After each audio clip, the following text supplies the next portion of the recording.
Moving on to item 9, which is the 101 call handling. Again, I can only reiterate what I said. I know this might be an item, I know members have made a visit to the call centre and want to report, but I think I'm going to come up with a new expression, maximum parking is really less than that. So something even worse, so please. I think, right, I mean, this is something that has happened for a long time. I don't have to prompt it. I was the one who raised it, so I'm pressed it by my own design, if you like, on this, because we want to get this right. It's been interesting looking at the problems we have, but we've actually looked at our peer forces as well, and we actually come out very well. Interestingly enough, we are the third fastest answer in the whole country, and there's me sort of putting more pressure on. Now, it's the way in which it's done. Different forces have different ways of doing it. Clarification, we're talking about 999 or... This is 101, because it says 101. Oh, 101, but it's also not the process. 999 is not a problem. No, just check. It's not a problem at all. It's the 101. And what concerned me was a lot of people dialed 101, when in actual fact, it should have been an emergency call. And what we have to do is to make sure that those calls are answered immediately. Now, I've put on 30 seconds, but in actual fact, it's down much lower than that. It's sort of 5 or 10 seconds that it's answered. Because if it is an emergency, it has to be transferred over very quickly, so the matter is dealt with. If there's a burglary process or something that is being done, I mean, it has to be dealt with straight away. So it's really important. You have that the first answer is quick. Obviously, there is this problem of the secondary answer. And a lot of people use 101 to speak to somebody, I understand that even sometimes the police actually use 101 to go through. So we're looking at this. Without throwing huge resources at it, trying to be sensible about it. And if I throw out some things that are being considered very seriously today, one is the callback facility. And I said that if we're going to have that, it's got to be a 100% guarantee that if someone's going to be called back, they're going to be called back. And if you say it's within an hour, it's within an hour. But this is for non-emergency stuff, okay? We're looking at, with modern technology, and certainly with Metis, direct dialing of officers, so you bypass the control room altogether. If someone wants to speak to a particular person who's dealing with their thing, to go straight on to them. And Metis would allow us to do that. That would take a huge pressure off them. And obviously that sort of Metis technology gives lots of other opportunities to go for. We're also looking at online self-service, because a lot of people are quite comfortable with this. They're used to sort of going online and reporting something, and also getting sort of feedback online. So these are real things that are going to sort of speed up the operation. At the moment, if you look at the figures, I mean, we're hitting the right target on the first call, 95% answer within the time limit. But it's this secondary call that is a problem.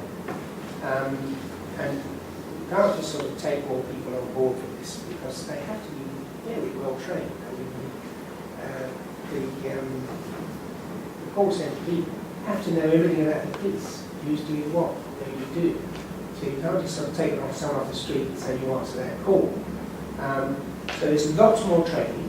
We are recruiting more people, but I have to tell you, it's not easy to recruit. They're finding it quite difficult to get the right sort of people to come in, but there are more people in at the moment and more people getting trained. So we have the proper cover. And we have got this trip open system where if you do get a spike, then the 999 centre will pick up some of those calls and deal with them straight away. So we're spreading the load a bit on that. I honestly believe we're going to get there. It's taken an awful lot of time and effort. And as you know, I have asked that we talk to expertise outside, like big team, like John Lewis, who sort of have call centres and operate these things. And I have to tell you, the Chief Constable is very committed to this. I mean, I've been here so many times on this, and he really wants to get it right, so do I. and we are heading in the right direction.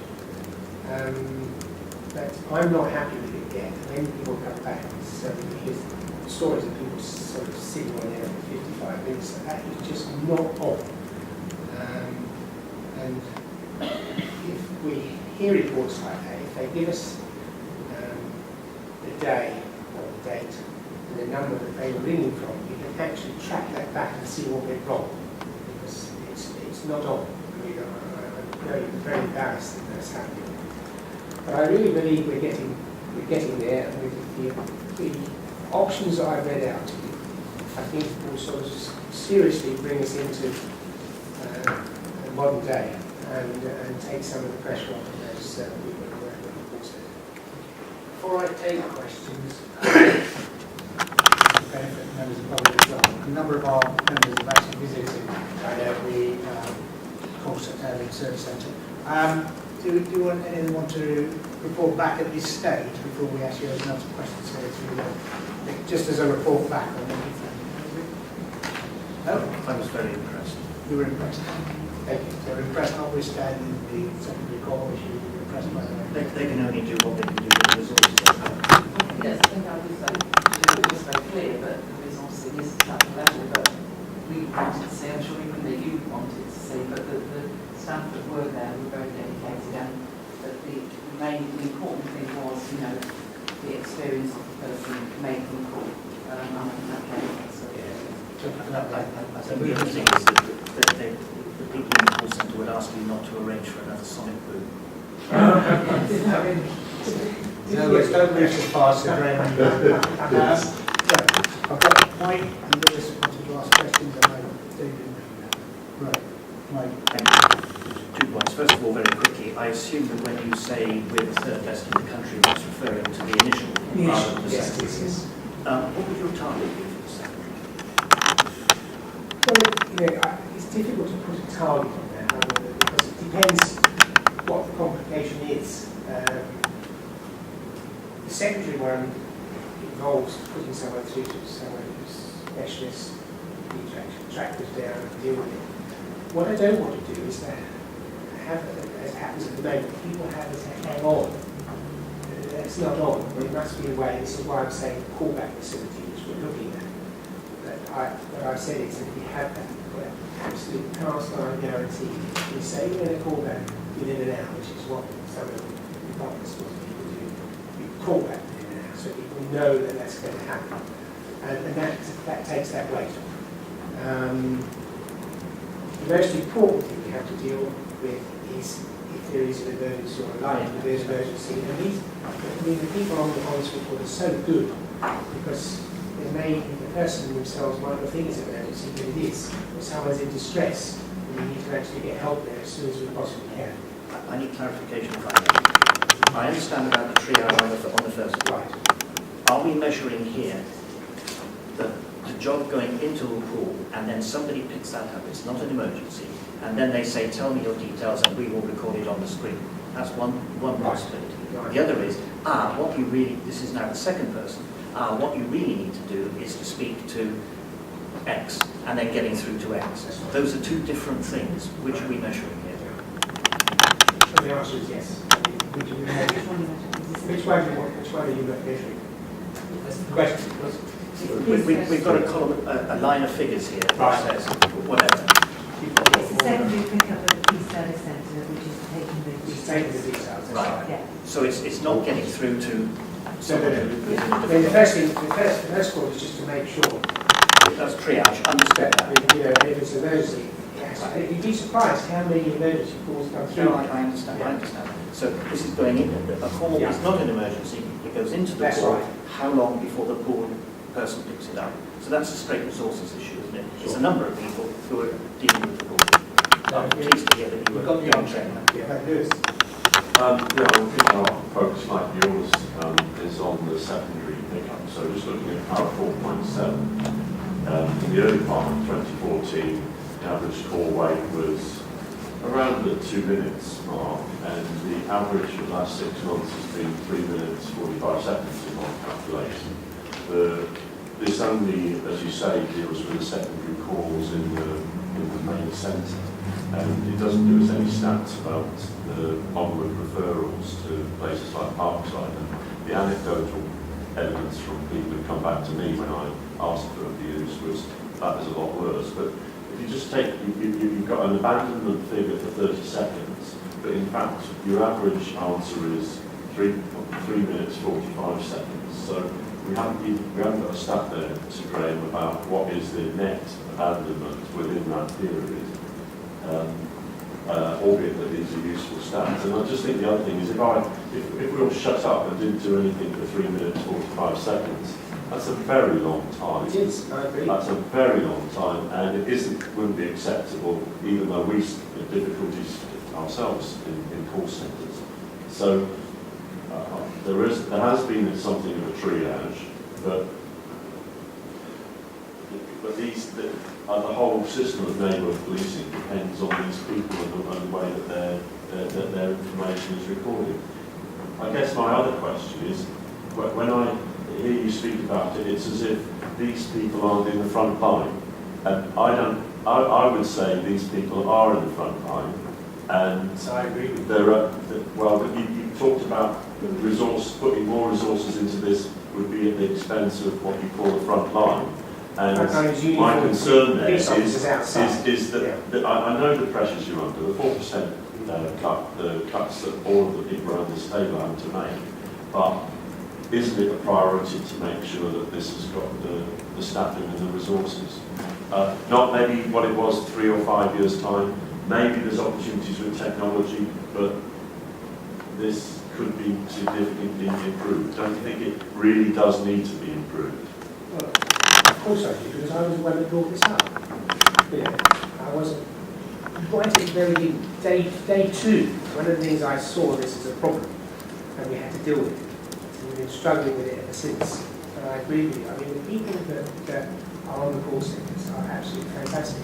We did actually lose a few because they went on to the victim support hub, and some even decide they won't put a uniform on and go out. So we have a bit of a turnover. Recruiting the right people obviously is important, and training them. So if you don't train properly, the whole thing will go haywire. It is, it's a journey that we continue to sort of go down. But I still think, and the more I think about it, the more I've talked about it, that using some sort of different techniques and using technology and going specifically for things like online self-service is really going to take the pressure off that. Because we're getting 30,000 calls a month. That's a huge number. Actually, what's amazing, when you look at the national figures, even though we're a small force, we've taken more calls than some of the bigger forces. I don't know why that is. But that's the situation, and we've got to deal with it. But will you increase the staffing if you need to? Well, at the moment, as I said to you, we are increasing the staffing. It's a matter of recruiting and then training. So they will be increased. We're actually doing it. But you can't just go out on the street and bring people in to do it. They're going to be highly trained. David. Thank you, Chair. Mr. Graham, I apologise, I was wrong. I went round the control room a couple of months ago by myself. I was very impressed. What people have been saying now, I fully agree with. And the comments about 20 people, I would make perhaps you're about 20 people short and we need to develop other things. But you've discussed that, other people have discussed that, so I just wanted to say I was wrong. That's it, that's interesting. Thank you, Chairman. Certainly the problems with the 101 line is certainly predates police commissioners. I can remember sitting on Safer and Stronger Communities of Waldeck County, and when we did used to have the Chief Constable come before us to answer questions, and back then these same issues were there. It's terrifying to think that the table in 4.7 is actually regarded by nationally as good statistics rather than terrible statistics, and shows what a state this is in. But fundamentally, I'm really pleased that we've now got to the nub of the issue. For far too long, years now, we've been, and I don't use the term lightly, fobbed off by the police service, talking about initially saying that they were going to address the problem, then telling us for more than a year and a half, 2 years, that they had solved the problem by only talking and only giving us statistics about the initial pickup. And time again, I can remember in meetings like this, challenging that what they are telling us doesn't feel like what people on the ground are telling us. And this table much more accurately reflects the reality of the position. So I'd like to thank you for actually bringing the real meat to the table of what the problem is and addressing it. The question I'd like to ask is, what sort of time frame are we working on? This is fixing this along with specials were the flagship policies of you becoming the Commissioner. What timeline are we working on for this problem to be solved? Because visible policing, as has already been addressed, isn't just about looking at uniforms on your street or looking for uniforms on your street. It's about feeling that the police are acknowledging that you exist as a person, your problem exists and your crime exists, which people out there don't feel is the case. And as a supplementary to that, is there any danger that the drive towards solving this problem could be elongated by looking at different structural systems? So we delay the solution in order to perhaps longer term get to a better position, but that the people of Cambridgeshire actually suffer in the meantime by this problem not being addressed. So number one, how quickly can you fix it? And number two, are you actually going to delay it in order to get to a better delay the solution in order to get to a better long-term solution? It's a very long question, Peter. We've got to solve this as fast as we possibly can, so we're not delaying anything. Bringing sort of some sort of technology, we've already had some technology come in already to try and assist us, will be done as and when it's identified, and we're doing that at the present time. Obviously, Metis is going to help hugely on this, no question about it. But the online self-service is something that is going to take a little bit of time to get organised. I think the callback facility is something that's probably going to come in sooner rather than later. But I can't give you times on this. I keep saying we want to do it as fast as we can, and I'm at the moment saying we ought to get this sort of not completely solved. I know we're completely solved, but we ought to be well down the track by the spring. In terms of smart objectives, we're going to do it as fast as possible. Isn't a way of us measuring your performance. So, you know, is there a statistic we could look at to say, yes, he achieved it, no, he didn't? Yeah. Well, we can deliver the same statistics again for you, and you can measure against whether we've improved it. That's the only way we can do it. I sense this is going to be stay on our It's agenda for it's some gonna be- time. We are looking for improvements. We understand the point you're making about the online. Mr. Chairman, I have this on the board regularly. With respect to the arrangement, we understand why things become continuous issues and they're on the board. What we're looking in a way is how you alter what improvement, how we measure that improvement, and If I had a magic wand, I'd wave it. Yeah, absolutely. Well, we all would, and we all know if it's a resource problem and whether or not you're paying sufficiently high enough wage. The challenge is he setting his targets to achieve this incrementally? And it sounds like Councillor If Mann. I can just add to that, Peter, it's fine, I've been in maybe another quartile in terms naturally, but if the national figures are really awful, it's no fun to be in the top quartile. Brian, you want to add something to this? Yeah, I think that what we have to appreciate for this is that part of the resolution of the problem will be about changing communication channels. Yeah. And that is something that once they're initially established, to be frank, you don't necessarily know the rate at which that will occur. There have been a number of examples. I think there was a classic one, I think it was in Sunderland, where they put the parental preferences for secondary education schools online, expecting that some people would use it. 82% used it. That made a phenomenal difference to the administration of that process. We do not know, to be absolutely frank, the extent to which we can shift behaviours and so forth. And at the moment, just on the other side of it with Metis, the tablets, smartphones are now in the process of being distributed with the associated training into the constabulary. And of course, that actually gives one then the ability to begin to do some other things. And until it's all out there, you haven't got that ability. So it's an incredibly complicated question.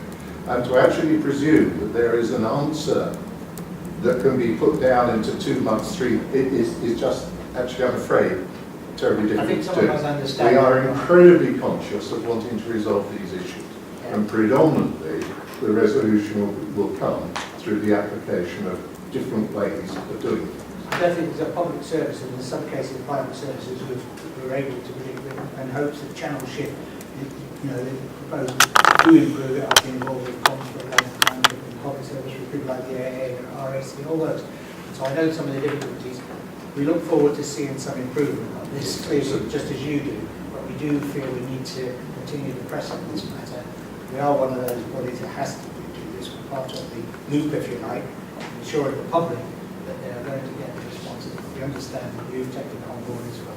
Mike, can I conclude with your question? All I was going to say was to be continued. To be continued. That's why I said, I've got to say this will be a standard. I haven't started this, Chair. I'm not going to. I know we understand that. Well, we welcome that, and then March or May next year. Yeah. Okay, I'd like, as I say, to move us on. It's only a stage. So we're asked to note the report. You're content to note the report. That moves us on then to item 10, which is